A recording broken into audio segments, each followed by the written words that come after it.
రేవంత్ అన్న కొడంగల్ నియోజకవర్గానికి సంబంధించినటువంటి అంశం. సో రేవంత్ అన్న తెలంగాణ రాష్ట్రానికి బాస్. సో రేవంత్ అన్న మళ్ళీ ముఖ్యమంత్రి అవుతాడా కాదా? రేవంత్ అన్న సీఎం సీట్లో ఉన్నాడు. రేవంత్ రెడ్డి పైన పబ్లిక్ ఒపీనియన్ ఏంది? రేవంత్ రెడ్డి ఫిట్టా అన్ఫిట్టా? అంటే ఫిట్టా అన్ఫిట్టా ఏది ముఖ్యమంత్రి కుర్చీకి?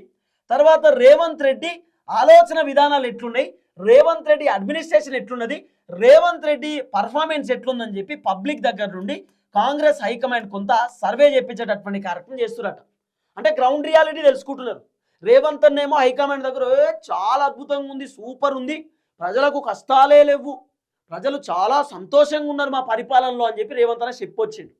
ఆఖరికి పేపర్లలో వార్తలు ఏం రాపించారు తెలుసా? వీళ్ళు అసలు కాంగ్రెస్ సంబంధించినటువంటి ప్రభుత్వాన్ని చూసి, కాంగ్రెస్ పర్ఫార్మెన్స్ చూసి హైకమాండ్ అభినందించారు, హైకమాండ్ సూపర్ డూపర్ అని చెప్పారని కూడా వార్తలు రాపించుకురు. వీళ్ళు సీన్ కట్ చేస్తే అసలు హైకమాండ్ వీళ్ళపైన సర్వే చేపిస్తురట. ఏం సర్వే అంటే అసలు రేవంత్ రెడ్డి పర్ఫార్మెన్స్ ఎట్లుంది, మళ్ళా రేవంత్ రెడ్డి కొడంగల్లో గెలుస్తాడా ఓడిపోతాడా, కొడంగల్లో ఉన్నటువంటి జనం రియాక్షన్ ఏంది రేవంత్ రెడ్డి పైన అనేది కూడా సర్వే చేపించేటటువంటి కార్యక్రమం చేస్తూ ఉన్నారట కాంగ్రెస్ హైకమాండ్.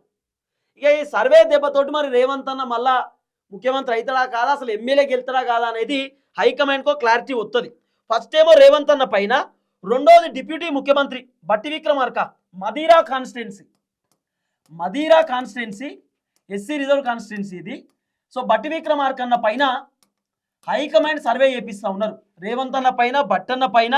ఇక బట్టన్న మినిస్ట్రీ ఎట్లుంది, బట్టన్న పరిపాలన ఎట్లుంది, బట్టన్న పైన పబ్లిక్ ఒపీనియన్ ఏంది, బట్టి విక్రమార్క పరిపాలన మంచిగా చేస్తున్నా లేదా, బట్టి విక్రమార్కని జనాలు తిడుతుర్రా పొగుడుతుర్రా, బట్టి విక్రమార్క మదీరాలో మళ్ళీ గెలిచే అవకాశం ఉందా లేదా, అసలు బట్టి పైన పబ్లిక్ ఒపీనియన్ ఏందనేది హైకమాండ్ తెలుసుకునేటటువంటి కార్యక్రమం చేస్తున్నారు.